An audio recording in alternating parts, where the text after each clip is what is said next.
of the United States of America and to the republic for which it stands, one nation, under God, indivisible, with liberty and justice for all.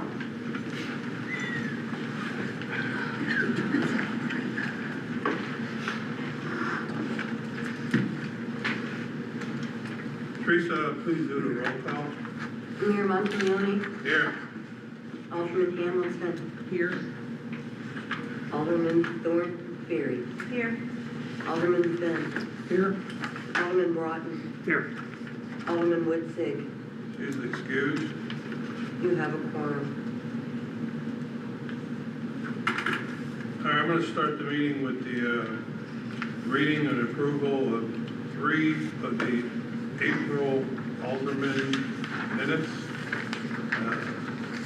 Reading and approval of the minutes of the Special Board of Aldermen meeting April the 8th, 2026.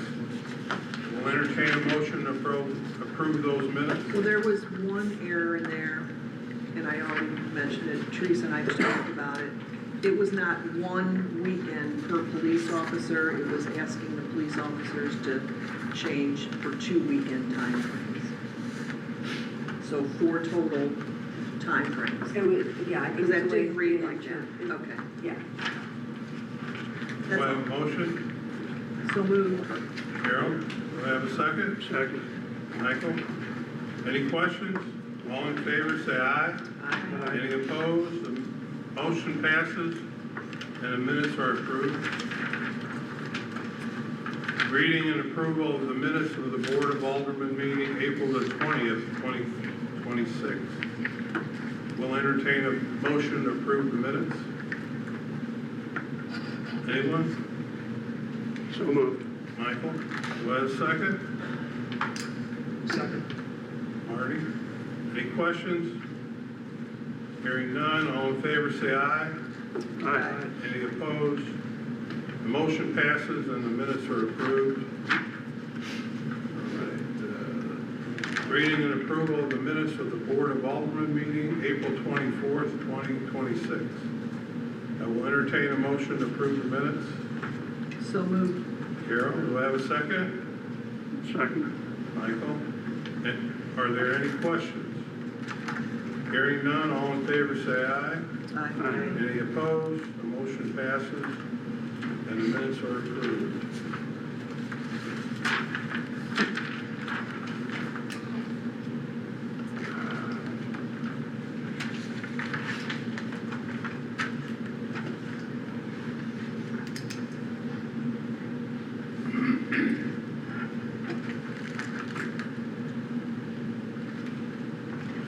Citizens' comments and petitions. Ron?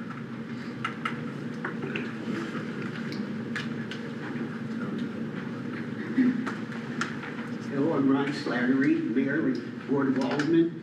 I want to briefly discuss the memo from our city clerk, Teresa File, on the city funds at Ameriprise Financial. I do have an MBA in finance and 15 years in banking in the financial field, and I have studied this area much of my life. I think it would be very important for the city of Green Park to invest the CDs according to this memo. Furthermore, this is a good time to invest our other CDs that we have to 3 years when they come due. I have extended my own CDs to around 4% for 3 years recently. As the new Federal Reserve Chairman is instated, he will be reducing the federal funds rate, and the banks will be reducing their own interest rates. And this is a good time to do this. So I hope the board will go ahead with that. I also want to comment on our police. We have excellent police officers. Both of our police officers are great. And I think we need to support them. And we need to have both police officers, not just one. The resources from the St. Louis County Police provide an extensive and a diverse resources. And we can't get any kind of, we can't get that kind of resources from any other police organization. So I hope that we will maintain having a long-term police organization such as the St. Louis Police County offices. We don't want to go to any other organization other than them. Thank you. Thanks, Ryan, appreciate it. Jose and Blanca Mata Yes. from Taqueros. Okay, Rose, I didn't write that, I just put it Yeah, there. I know. How Yeah, you doing? good, how are you? Good. Good. Hey, well, we just wanna, come to speak about, we have a liquor license for the state and the county saying that we can, have some tables outside at front of the restaurant, but, I guess I didn't realize that we didn't have that permission from the city. So we been talking to Tricia about it, and looks like we have to have a, like a special permit, but then we have to pay a fee every day. Like, I mean, no, we don't have to pay it every day, but it's an everyday, a fee for each day that we need those tables outside. So, you know, the idea to come here to speak to you is trying to see if we could have those tables outside, you know, during summer, I mean, as weather permits, so people can sit outside, because people have been asking about, like, if we wanna have some tables outside. We have some limited space, but we do have the space for it. So we've been approved by the state and the county, we have been. But so we were trying to see if we could have maybe, instead of paying like a fee, everyday fee, maybe we can just have like a flat fee rate for the period of time that we have the tables out. I don't know if I'm explaining myself right. It's okay. Yeah. So their liquor license did not cover their front tables out front, but it does in county, and it does at the state level. So I talked to Paul. What we can do is expand their liquor license, instead of it just being for their address, you know, which would be just the inside, where the board can give approval for that liquor license to extend to those tables outside, where she doesn't need another permit that she would have to pay almost daily on, which is like $15 a day or something. That way the liquor licenses that they have would cover those outside tables. Where will those go? I mean, what room is there unless you pour more concrete that's higher at that curb? I can't imagine. How many tables were you gonna put out there? That's 4 tables, 4 tables? Yeah, 2 on each side. 2 on each side. On the Okay. door. So in the grass area? No, there's a concrete. On the Concrete, door. okay. Just right like against the wall. Okay, It's on the front entrance. yeah, Yeah, but there's still a walk area to go, Oh, to yes. walk by. what do we need to, Allow the liquor license to read just as the county and the state does, that it will include those outside tables. Because I have copies of their liquor licenses from county and state, and it does read that way. Do we have to make a motion for that now? Yeah, I mean, you can, I mean, I don't know what the premises is defined as in ours, because I haven't seen it, but yeah, we just need to change the premises to include the 4 tables outside. Okay, so moved. I'll second. All in favor? Aye. Aye. Any opposed? Motion passes, thank you. Thank you. Thank you. We'll see you at the restaurant. Outside. Let's go now. All right, reports of officers and committees. We've got a resignation letter from Carl Lamperts. So at this time, we need to fill his seat, Ward 3. Also, we're gonna need someone to sit in the position he was previously on, the planning and zoning. So we'll be in a process of finding at least two positions, one on the alderman position in planning and zoning, and I believe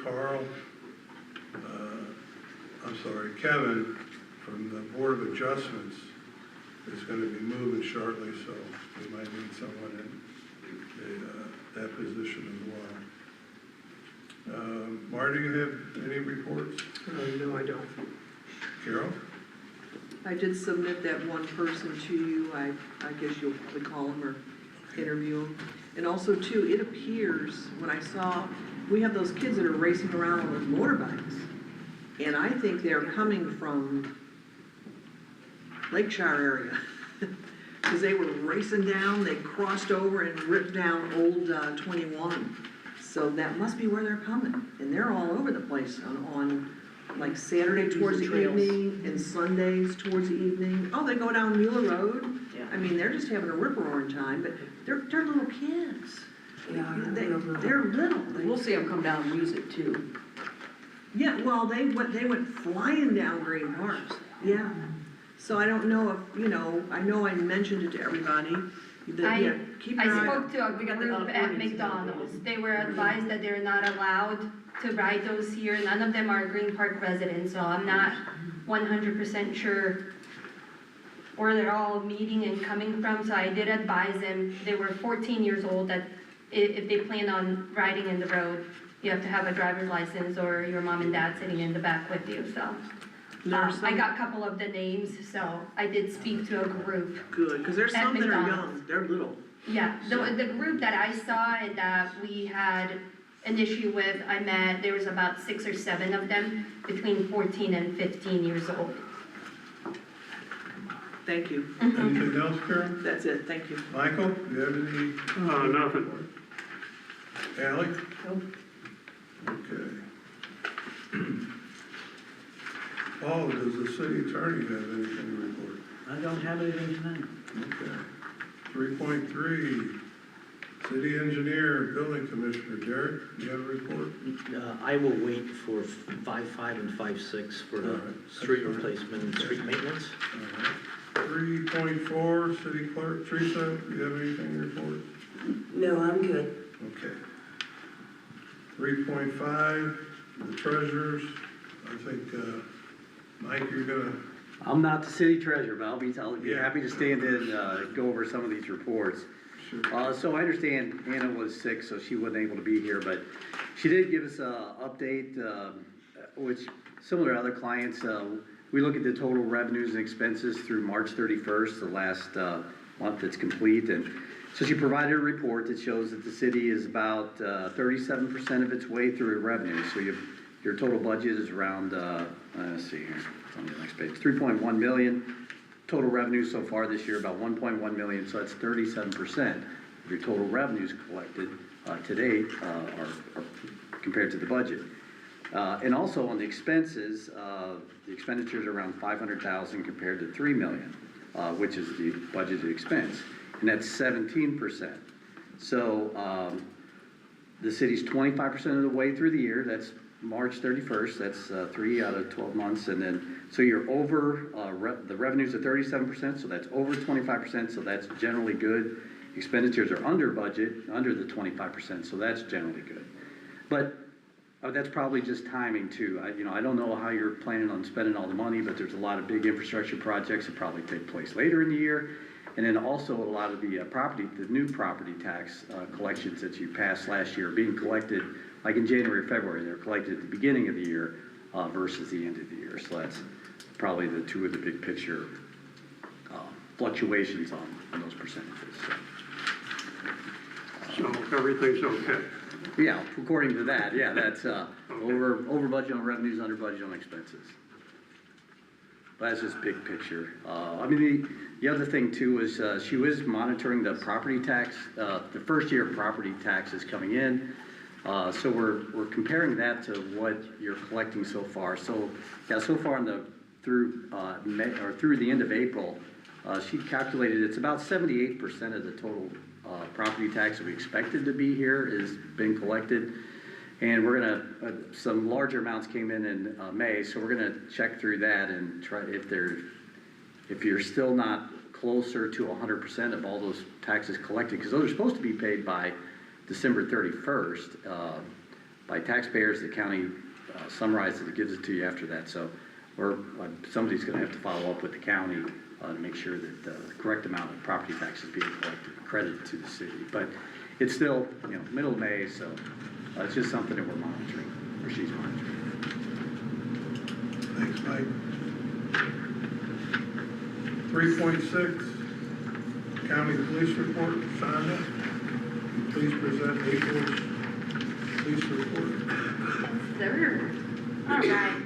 So for the month of April, we had 394 calls.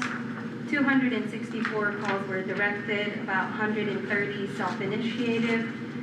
We had 169 municipal patrols.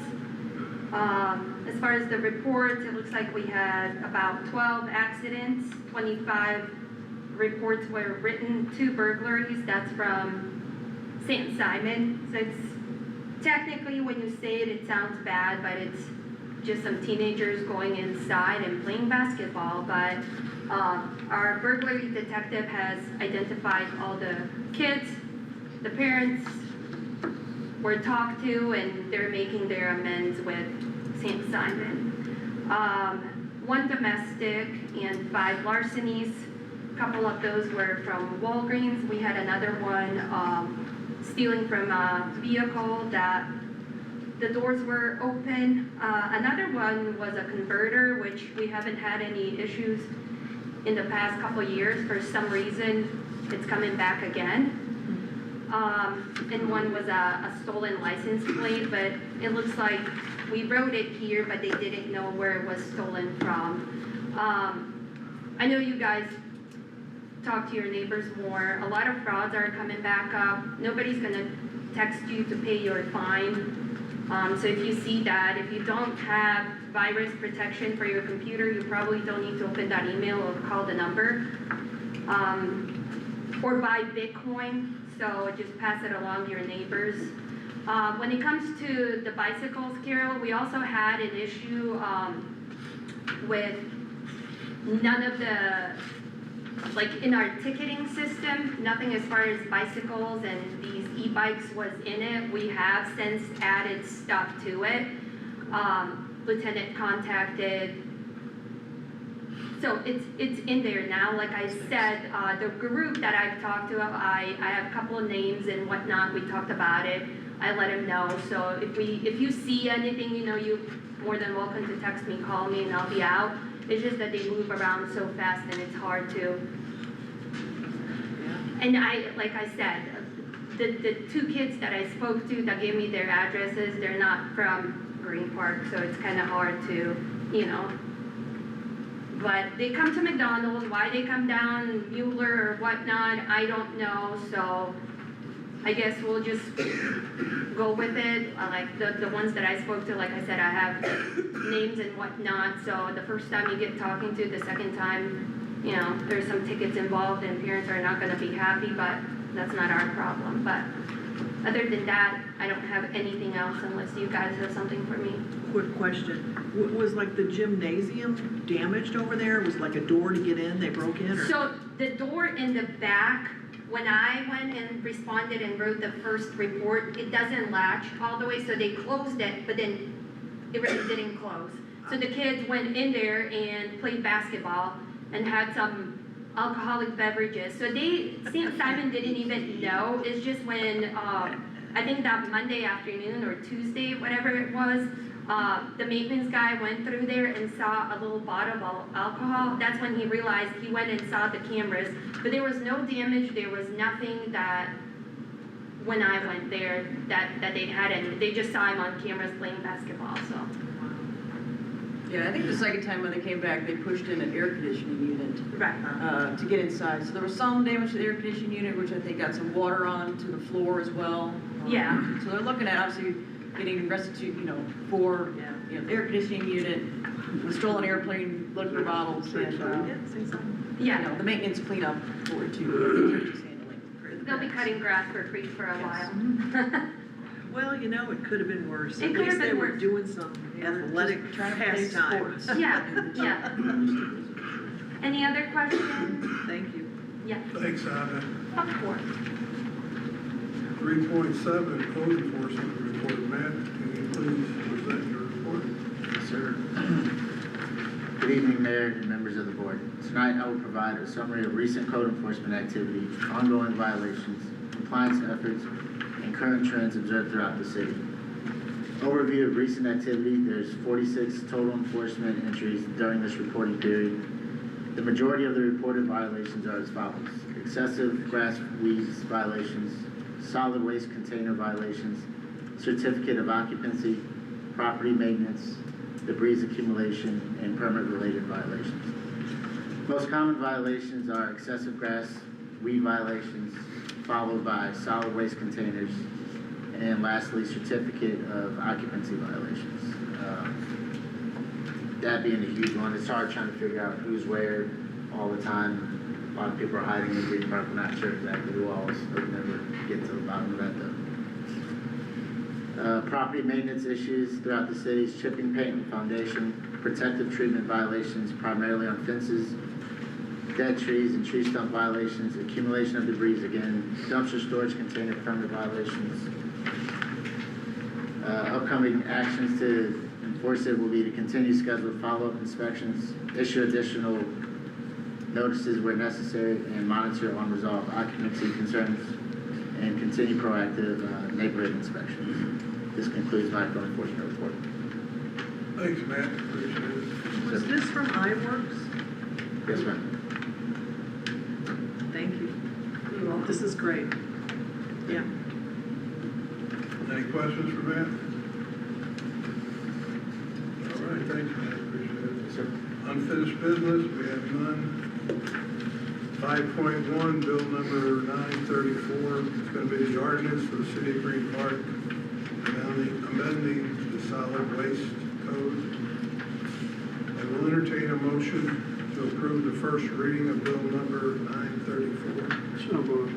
Michael, do I have a second? Second. Ellen, second. All in favor, say aye. Aye. Any opposed? All, please read bill number 934 for the first time. Oh, it's still gonna be me now. Even though you got a board. Oh, yeah. We're gonna make you work earn that. Bill number 934, an ordinance of the city of Green Park, Missouri, amending the solid waste code by adding a new section 235.015 and section 235.485 relating to provision and funding of solid waste services and charges therefore. Thank you, Paul. I will entertain a motion to approve the second reading of bill number 934. So moved. Michael, do I have a second? Second. Marty, all in favor, say aye. Aye. Any opposed? All, please read bill number 934 for the second time. An ordinance of the city of Green Park, Missouri, amending the solid waste code by adding a new section 235.015 and section 235.485 relating to provision and funding of solid waste services and charges therefore. Thanks, Paul. I will entertain a motion for the final passage of bill number 934. I'll make that motion. Carol, do I have a second? Second. Michael? Lisa, please do the roll call. Alderman Finn, Aye. Alderman Broden, Aye. Alderman Hamilton, Aye. Alderman Thornsberry, Aye.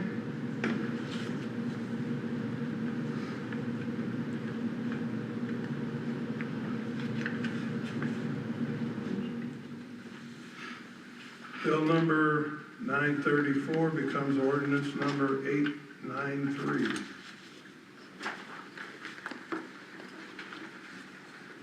.2, selecting a city depository bank for the city of Green Park. Teresa, can you explain that for us? As all of you know, for the last couple of months, we have been looking for a new bank. I came to you last month, we had 3 different bids.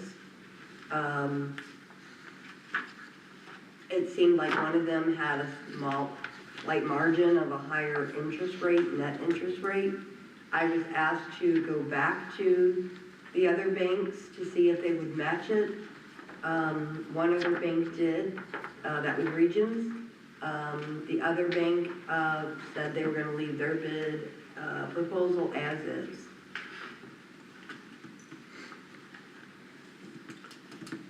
I got a question. Can you explain to the board, for regions, it says waive fees no at the earnings credit rate and how that works? So what they said is they're doing the transparency. They are gonna charge us fees, but, they're gonna give us a 3% net rate. But because they are charging us fees, in addition to that 3%, they're gonna have an earned credit rate, and that's 0.75, and that will offset any fees that they charge us. It's guaranteed to offset, or they just think it's going to offset? With the numbers that they provided, which was in your packet, it will offset it, Their estimation. yes. Yeah, we had that discussion, it was like 1,400 tops, and we were already at like 1,800 that would have been coming back. Right. Because that was my question too on that. You know, when you don't know exactly, is it gonna end up in our favor? It sounds like it is. Right. And also too, while I'm asking that, since we didn't make a decision and we were deciding tonight on this, should this not have been written where we also had the other bank on another one also, if we had gone with the other one? Technically. I mean, a separate copy. Have the city You know what? attorney draw it up 2 different ways, sure. Okay, Or so, you could just Yeah. change it. I could just change It's it. a resolution, so it doesn't, okay. it can be changed. Because if those numbers are correct, this does not seem bad. But yeah, that was my question. I didn't like something that was gonna fluctuate. The 3% won't, you know, based on how much money we have in the bank for the earned credit rate.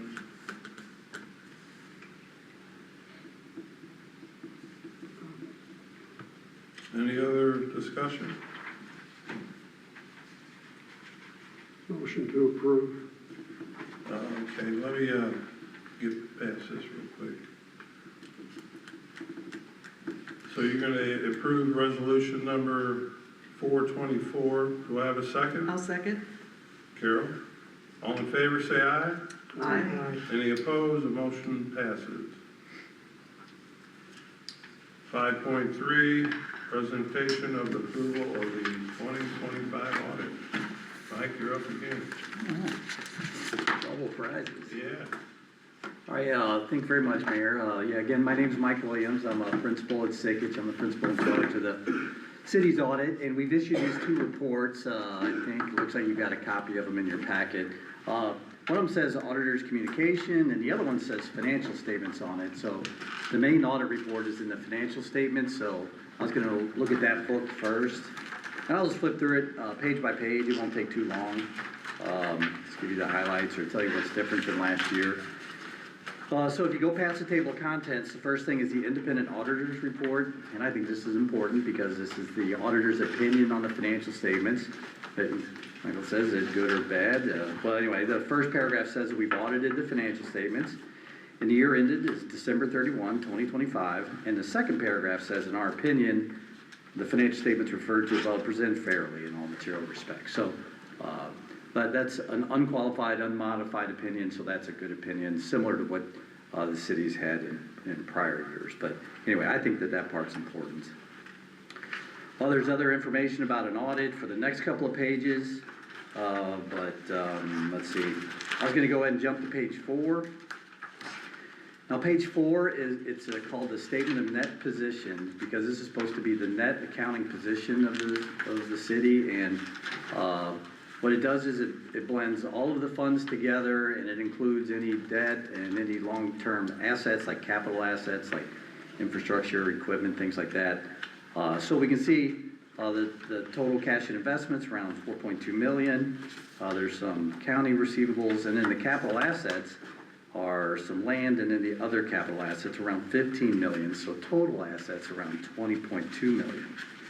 There's some liabilities, and bottom line net position shows investment in capital assets of 15.9 million, some other smaller amounts, and then the unrestricted balance of 4.2 million. So that's a big picture snapshot at December 31. Now, there's more detail on the following pages, like page 5. I'll just mention this on page 5. The first thing, like most regular company, shows revenues at the top, expenses at the bottom, but this revenue and expense report starts off with expenses on the top left side. And there's various functions summarized: administration, engineering, police, sanitation, sewer, lateral, streets. And then there's program revenues, which are like revenues associated with those different expense functions. And so we can see the program revenues in the next 3 columns. And then the column on the right then says net expenses, which are the expenses minus those program revenues. And then that's the net cost of those different functions. And then the bottom part of the schedule shows general revenues. So those are general revenues that aren't restricted or related to any of those specific expense functions that offset the cost of all those activities that the city has during the year. So we can see that the cost of activities are kind of in the middle on the right side of the page, $1,823,000. And then there's general revenues, like things like sales tax and other taxes, of around 2.1 million. So those general revenues offset the cost of those functional activities. And then the change in net position shows an overall increase of 375,000, increasing the net position from 19.8 to 20.2, which is the number from the previous page.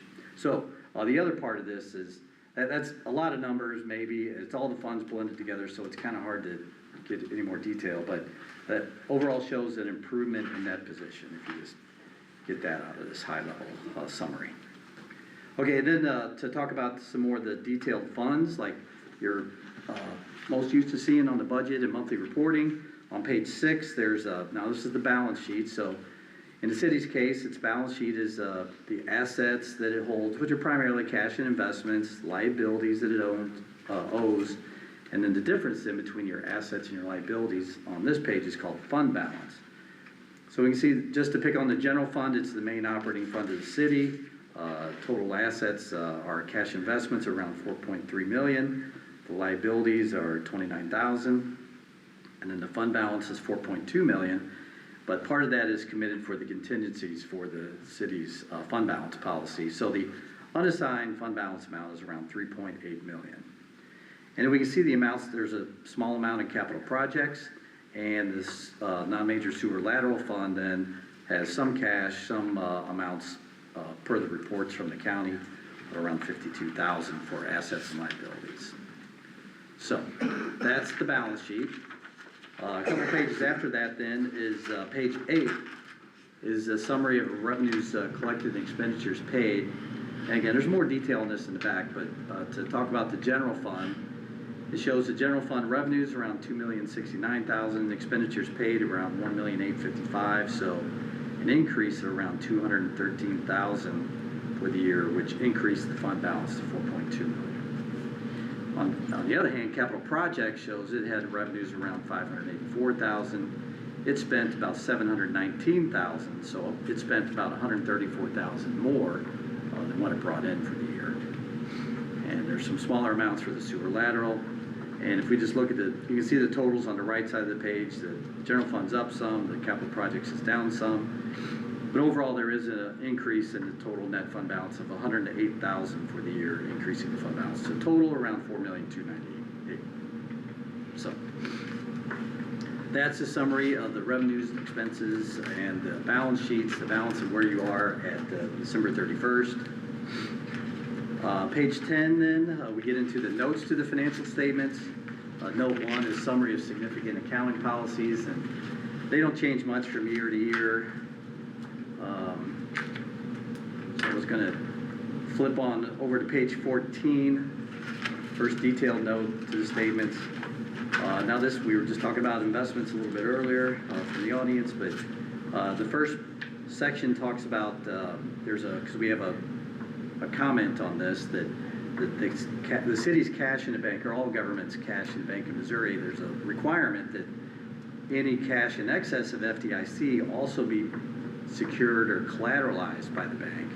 And this shows, it's the last sentence of notes 2A says, as of December 31, 2025, 19,399 of the city's banks were not secured or collateralized. So it's a disclosure here and a comment later on in the report. Also on note 2B, sometimes you want to know what your investments are in. We were talking about that. These shows the CDs, federal securities, and money market accounts. So sometimes you're interested in knowing what your maturity or what your investments are in, and this also documents the maturities for those also. See on those columns. So that's your investments and how they mature. Let's see, page 15 is more information on investment policies, but page 16 then, we get into the capital assets. So capital assets are important because this is like a major cost or investment for the city. It's things like land or construction, equipment, infrastructure, building, all those things. Those are large capital assets, or fixed assets sometimes are called. So the top part of that schedule shows the cost of those assets, the increases and decreases for the year. And the bottom part of that schedule shows accumulated depreciation. Because once you place an asset in service, it begins to depreciate. And so the cost of those assets at the top, the depreciation's on the bottom of the schedule, and then the capital assets net is the net value of those assets under that method as of the end of the year. So overall, it's about 15.6 million at the beginning of the year, 15.9 million at the end of the year. Now, I'm just talking about that since that's a big number for the city. On the top of page 17 then, there's lessor agreements, and that's for the leases for the building. Number 5, commitments and contingencies for police and solid waste. 6 says risk management, but that's insurance disclosure. And number 7 on page 18 is a retirement plan and disclosure for that too. So that's the financial statements and the notes to the financial statements. Then after that, we have supplemental information, which begins on page 19. Like I said, there's more detail here. The revenues are on page 19. It shows the original budget, final budget, the actual revenues and expenses, and the amounts over under budget. So just kind of looking on page 19, about 2/3 of the way down the page, it says total revenues collected, and it looks like you're $4,950 over budget for revenues, and expenditures are on the bottom of the next page, page 20. And after the final budget, it shows you about $285 under budget, so pretty close on that. But anyway, over budget on expenses, under budget, or over budget on revenues, under budget on expenses. Mike, I got a question. Yeah. So on the expenditures on page 20, and you and/or Teresa, if you guys can remind me, I think we went over this, we adjusted the budget, but the outside labor, the original budget, the final budget, then the actual, about $43,000 more. Did you remember what that's from? No, not without my notes. Sorry, I don't know that detail either. Yeah, I Offhand. don't know my notes. What's the difference between or what would be an example of outside labor? It could be if you had to use a consultant to look into, any kind of activities or work that you need at work. So some kind of professional services in general. Like we hired a consultant to get their professional opinion on the catwalk. That would be an outside service. Okay, so the professional fees are more of like Darren and Paul. Yes. And then the outside, if it's something that's specialized. Right. Yeah. For just like a one-time only, and it's not an annual contract. Correct. At least going forward. There was one company that was kind of budgeted outside of it. That was SCI. They're the company that does the concrete testing, but we moved them over to the engineering fees, that line item. Because it is, like an engineer's fee. Well, you did say that was a one-time fee. Yeah, that was a question, but it doesn't, like other places also budget outside services that are not one-time fees. They're ongoing, but they're outside of payroll and other professional services, so they go into this line item. I mean, even our handyman can be considered outside labor. Yeah. Okay. Yeah. No, I'm just kind of curious. Yeah, Just- it's a lot of different. Just because when Yeah, you they just all add look up. at the original, the final, and the actual, Okay. it just kind of fluctuated so much. Yeah, right. Okay, yeah, that's the now that's a general fund budget actual, and then there's a couple more pages for the capital project fund budget actual and sewer lateral budget actual. Some notes to the notes.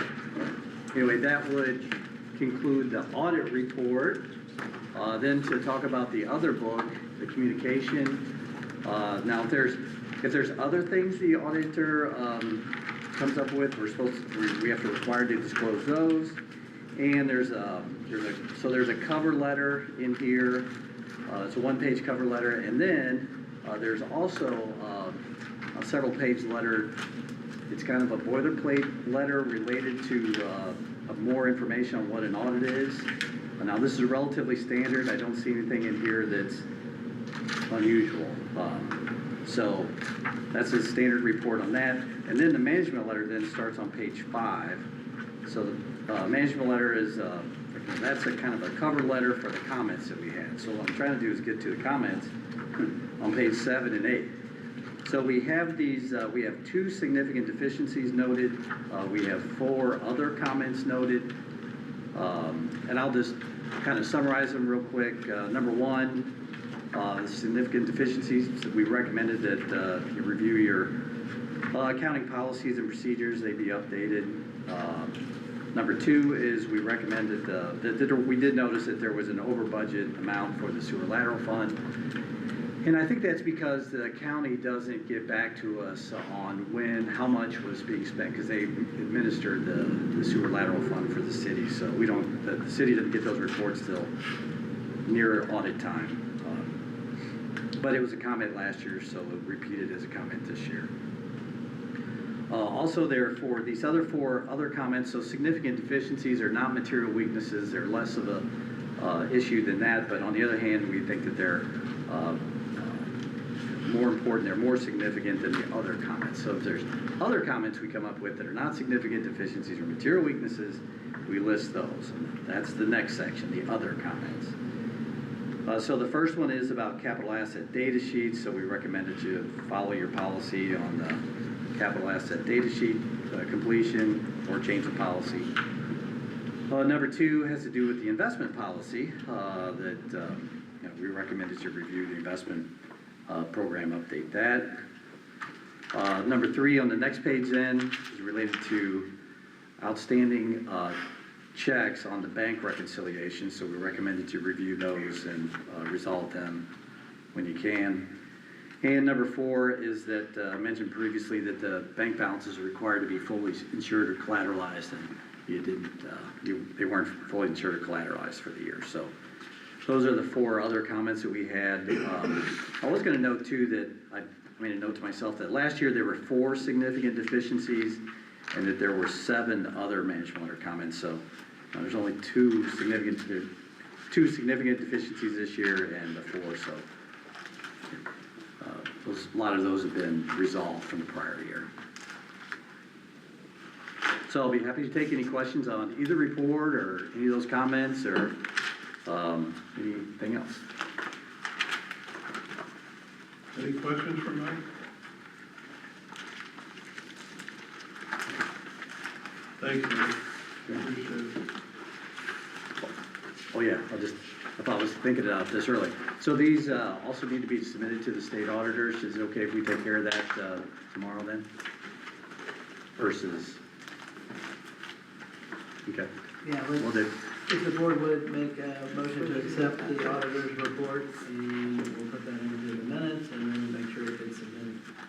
All right, so we'll entertain a motion to approve the 2025 audit. So moved. I have a motion by Michael, do I have a second? Second. Ellie, a second, all in favor, say aye. Aye. Any opposed, the motion passes. Okay, well, if you do have any questions, I know I went over it, summary, but if you have any questions, please feel free to let us know anytime. Thanks for your report, you're welcome to stay, but you can go. Well, you don't mind, I guess I'll take you out. Okay, Thanks, thank you Mike. much. Thank you Appreciate very it. much. Yeah.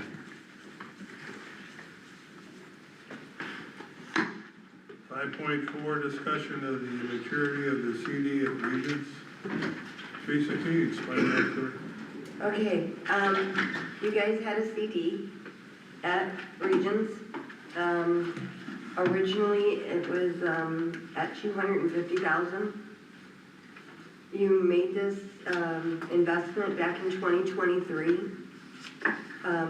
It has been auto-renewing each year since then. This one matured on May 15th, which was Friday. The board can decide to reinvest.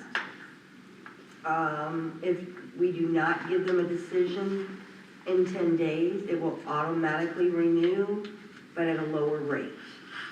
So when you guys invested or bought this, into the CD, it was at 3.68. If it auto-renews, it will go in at 3.2. They're saying that if we go ahead and move forward with the CD, they will try to get us as close to 3.68 as they can. But they told me that the interest rates are dropping. They're keeping a close eye on it, but it is changing daily.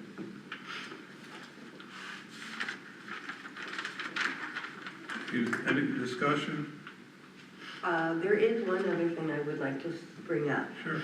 So this is one of the issues about the uncollateralized monies. These things were put into place as a small business back in 2023. We are in the process of changing that over to public funds. And that will address not only, this, but it will also address the comment and the audit. What are the terms of the CD? It's a 1 year, it's 1 year.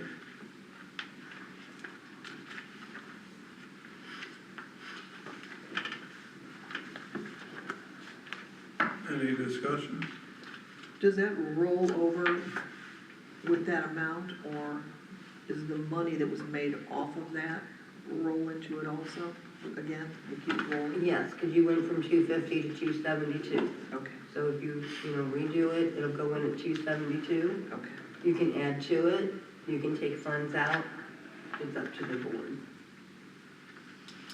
How much is it that's being, sorry, It's okay, it started at 250 and now it's at 272. 222,000 is what you're Yeah. wanting to renew? It's totally up to the board. Yeah. I don't know why the city is spread out the way it is, with CDs and Ameriprise and this and that. I mean, it's totally up to you if you want to go ahead and redo it at Regions. Maybe there's a reason for it, but if we do it, we are going to change it from a small business over to public funds.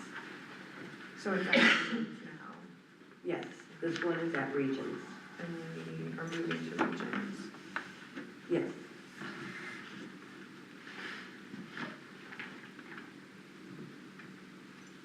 Is there a guarantee up to a certain amount on anything? Like, I know it seems to be the 250,000 on everything that we talk about. Well, we've been working with them to get everything collateralized. Since you chose Regions, I do not have the contract yet, but we're working on that with the Treasury BIM, and we'll get it to Paul. That every penny we have in there has got to be collateralized because it is public funds. So there Any should, monies that are in regions right now is set up as small business. This was before me, I don't know why it was set up as small business, but it was. And it, you know, you, up to $250,000 you had FDIC, so it was the amounts over that weren't covered. Right, as he just said, it was But like 19,000. there should have been a collateralization agreement, there always should have been. We had worked a long time ago to get all our banks straightened out with that, but then it looks like somebody moved some money over to regions and didn't get it collateralized, so. We had worked with Simmons to get that taken care of, and prior to that, it was with, well, I can't even remember who the bank was before that, but, Yeah, yeah. Well, we're banking at Regis, are we not? you guys just approved that, yes. So, yeah. Yeah, that seems like a no-brainer. So you wanna go ahead and renew that CD? Fine with To me. make a motion, Michael made a motion, and second, I'll second. Carol, all in favor? Say aye. Aye. Aye. Any opposed? Motion passes. What rate are you getting? The 3.68, wasn't it? They said as close to that area as they can. Okay. So I'm gonna call them first thing in the morning. If they say 3.2, what does the board want to do? Exactly.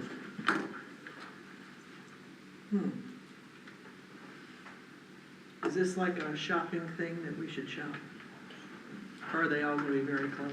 Do you think, just for reference, there are other CDs on the market that are closer to 3.8?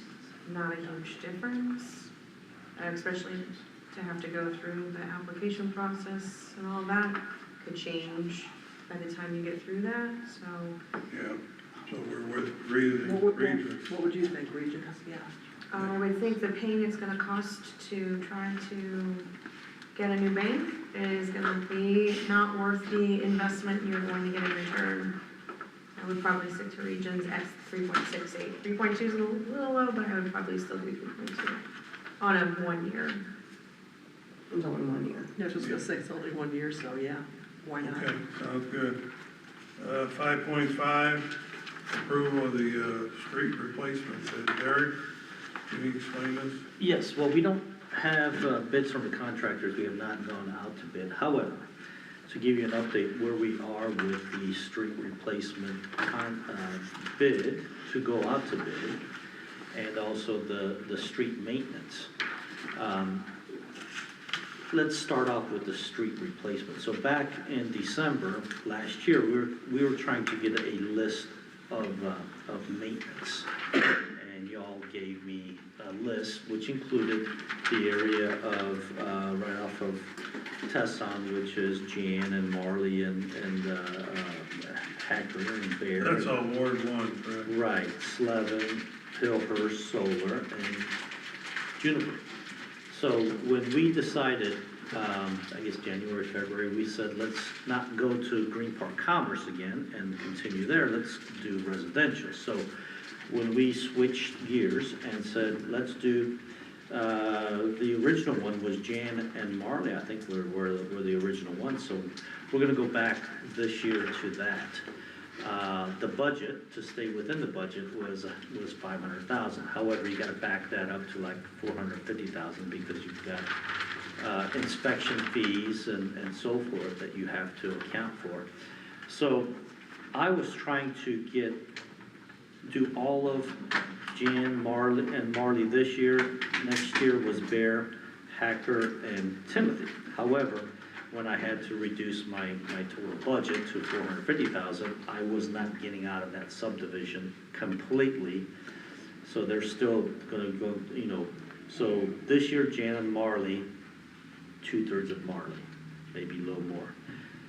Next year, it's gonna be Hacker, Bear, and Timothy, and maybe not all of Timothy, and then third year, pick that up and go with Slevin and try to do Hillhurst, and then finally Solar and Juniper. However, you all can decide which streets you want done first, so there's no set pattern to this, but I would say start at Tesson and continue on is the best.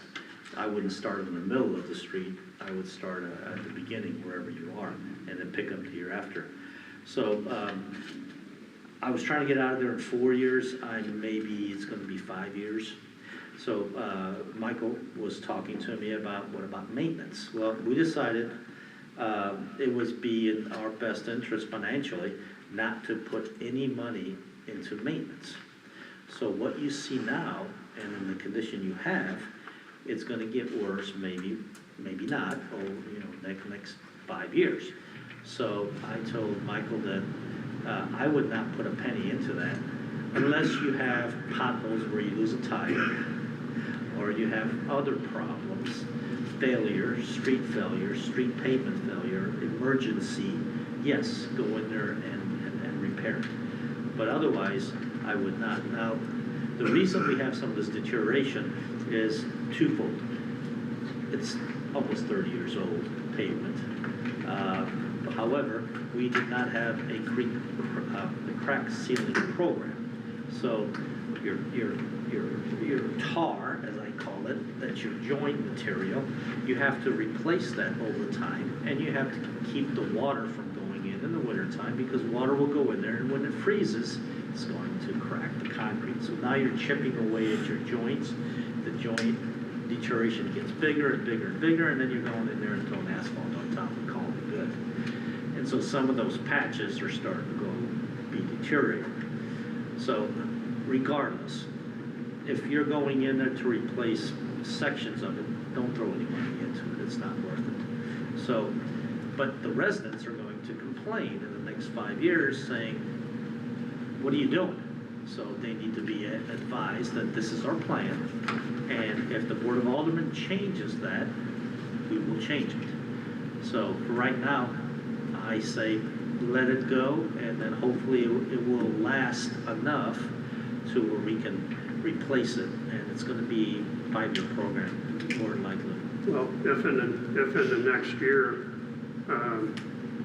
one or more of these streets get too terribly bad, we can always change the routine here. Oh, yeah. So thank you for your list of maintenance. However, we just thought it was not going to be fiscally responsible if we throw money at it now and then tear it out until next year. That makes sense. So that's the street program for a street bid. Now again, we're looking. I asked around to see what the going rate was for the square yard. So 30 years ago, the square yard was about $40 to $50. Now it's around $100. So now you went from what I could do 30 years ago, I'm doing half that amount for the same amount of. Yeah, I don't know if my street's gonna hold up, because we had, one of the residents thought that we were paying his water bill. And we weren't. He just had purchased a home where it had never been satisfied because it was a foreclosure, and he got a bill that would choke a horse. And when he called me up, I thought it was gonna be taken care of. Water ran for 2.5 months down my street. Well, as long as it stayed on the pavement. It did not. It went under. There's 2 sections that were already patched because of that. In front of my house, it's really bad. What was it full slab replacement patch, or was it asphalt No, patch? they cut out, the water company, when he finally gave them permission, he refused to give them permission Right. to come on the property. I think if you remember what happened, yeah. That water was that high for 2.5 months, clean, clear water. And it did get under there. So the water company came out and repaired undermine. They finally got to go on his property, yes, but it had Well- gone under, and there's squares of concrete where they had to go in and try to patch everything, but there were voids, big voids. So they should have mud jacked rather than, They used like a rock, I watched them do it, tons of rock, kept bringing in more rock. and they just went in there and just kept shoving more rock into that? Yes. Okay. So if they stabilized it, I think it's safe, and I think we can continue. If they didn't stabilize it well, then yeah, when you see more pavement cracking and sinking, then we need to do something about it. But until you see sinking on the pavement, I think you're safe. And the reason I'm saying that is because we went with a 7-inch pavement instead of 6, and we put 4 inches of rock underneath it. So there was plenty of stability under there. However, 2 months of running water is not good for any pavement. So I would say, since we had the rock and the subgrade, there was probably more damage in the dirt area than there was under the pavement area, because we had so much rock under there. Because you can't move that rock as easy as you can soil. So, do you have any more voids out there that we need to fill? Not that I saw. Emergency. So if we don't have any voids, I'll keep my eye on those two if you spots. see any pavement collapse or sink, that's an emergency, we have to do something about it. But if it lasts another 4 years without collapsing, I would just let it go. for now. Yeah, I'll just keep my eye on it. That's perfect. That's that. And then we took the rest of the street pavement list from all the aldermen, and we sent, at one time, we just sent it out to Wagner to get an idea of how much this was going to be. Now, our list, for once, was an extensive list because everybody participated, which was great.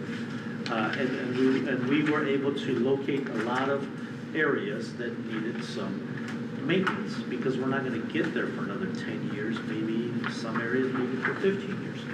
So when we completed that list, we sent that to Wagner just preliminarily, and he came back and pretty much says that it can be up to about 21 locations, up to about $75,000. But then he gave us hourly rates that if we don't do it all, or it takes less time, then maybe that 75,000 is kind of a target, and we can knock that down. However, since it's 75,000, we have to go out to bid, because the City Hall cannot approve that. The mayor and the president of the board, I believe, are limited to the cap on what they can approve for expenditures and capital budget projects. So we're gonna go out to bid, and we've added all the photographs there, but this excludes all of that area that's off of Tesson.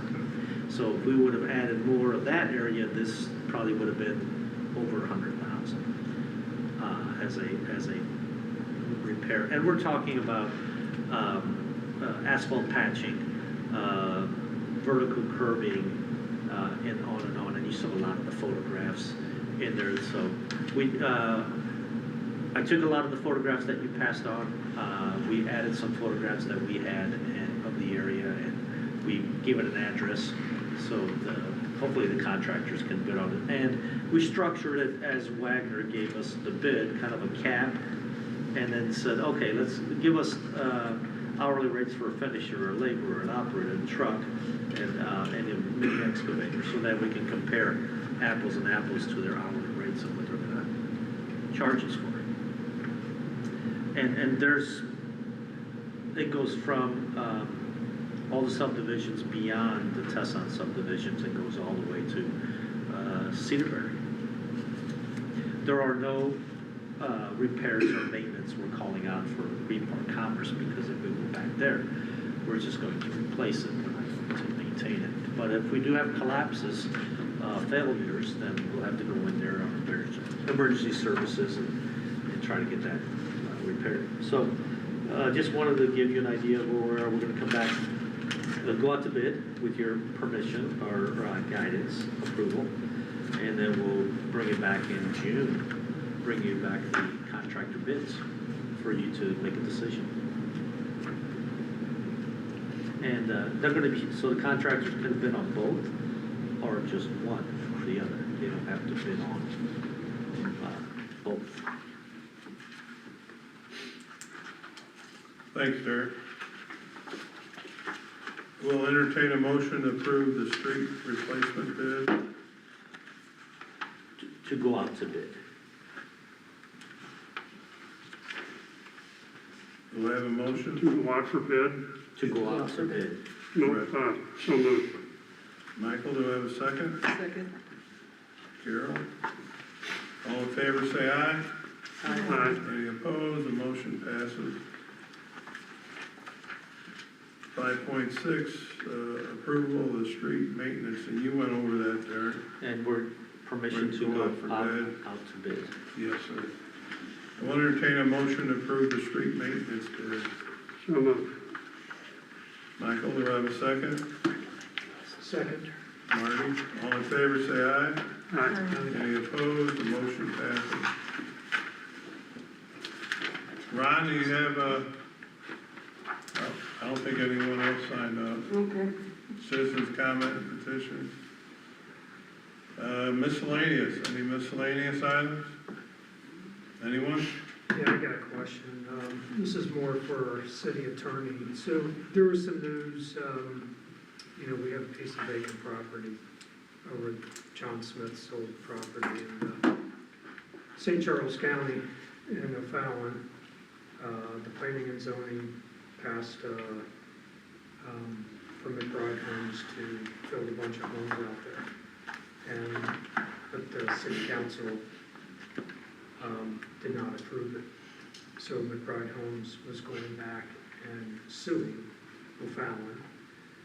And on the advice of the attorney, they reconsidered their vote, and because I think it violated something in the charter or something, Paul, I don't know if you're familiar with this, but do we have that same provision where if the planning and zoning approves something and then the Board of Aldermen do not, can we be sued?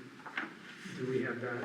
Well, you can always be sued. Absolutely, you can be sued. Well, I mean, You just gotta pay $170 or whatever. that was the reason, just from what I read in the media, I don't, whether it's true or not, there was something in their provisions or something in their bylaws or laws, but they're found that says if the planning and zoning approves something, the city council cannot approve it. So I don't know if there's Well, something. first of all, your P&Z, I mean, I can't speak to O'Fallon's other than what I read was that it was an administrative review. It wasn't a legislative decision. It was more like a CUP, a conditional use permit or special use permit. And if you meet A through Z, then it should get approved. And the P&Z, I think, had recommended it for approval, which is exactly what your P&Z. Your P&Z would never approve anything. All they do is recommend it. Recommend for the board. Yes. Right, and a lot of people, would get upset if the P&Z recommended something for approval and then the board disagreed, but there's nothing wrong with doing that. But in that case, it was how it came to the board, and I think that even the city attorney had said, well, you have to approve this, and they didn't, and then, of course, they're gonna get sued when that's announced at a public meeting. And so, then I think they went back to try to fix all that, but, so, it wouldn't happen quite like that in Green Park. Most all of yours rezoning requests have a plan that goes with it, and it's a legislative process. And legislatively, even if the P&Z thinks that you should rezone a piece of property, the board is the ultimate decision maker on that. And if it doesn't, in your estimation, meet that requirement, then you don't have to rezone it. And the test that the courts use is called the fairly debatable test. And if it's fairly debatable, the court's not gonna intercept or usurp the power of the elected board and say, well, I think it really should have been rezoned. They're gonna say, well, it's a toss-up, so the city wins. But what happened in that O'Fallon case was it was not a legislative decision. It was a strictly check the boxes, and they had checked all the boxes, and the board didn't approve it, even though they checked all the boxes. But even with that, had they gone to court, it doesn't mean McBride would have won, because there could have been, like in the Creve Coeur case with the QT, there was a final thing that said, but even if you meet all these things, the board can do what it wants, if they don't think it's right. And the court went through all those things and said, you're right, oh no, you're right, QT, yep, you proved all that stuff, and they didn't. But the last one says that they can make the final decision. So, The short answer is yes. But you can get sued. The long answer is, but you probably win because your decision-making process is legislative and not administrative. Okay. Anyone else? I meant to ask this early on, what is the update on our 2 rooms down here, the old testing center? As far as I know, the ductwork's been completed, so we've got to look at, I believe flooring, drywall, ceiling, Carpet, yeah. There's quite a bit, Quite a bit of work to do. we'll have to go out for bid. Any other miscellaneous, anyone? All right. So, we're gonna go into closed session. Oh, you wanna, Motion for that. actually, Paul's gonna read it to you, and then I'll get a motion. Upon a motion duly made and seconded with the approval by majority of the board by roll call vote, the Board of Aldermen will hold a closed session pursuant to section 610.0211 RSMO, legal actions, causes of action, or litigation involving a public governmental body and any confidential or privileged communications between a public governmental body and its representative and its attorneys. Section 610.0213 RSMO, hiring, firing, disciplining, or promoting of particular employees by a public governmental body when personal information about the employee is discussed or recorded, and 610.2113 individually identifiable personnel records, performance ratings, or records pertaining to employees or applicants for employment. All right, then I have a motion by Michael. Do I have a second? I'll second. Carol? Teresa, please do the roll call vote. Alderman Finn, Aye. Alderman Hamilton, Aye. Alderman Broughton, Aye. Alderman Orangeberry. Okay. All right. Thanks. Have a good night.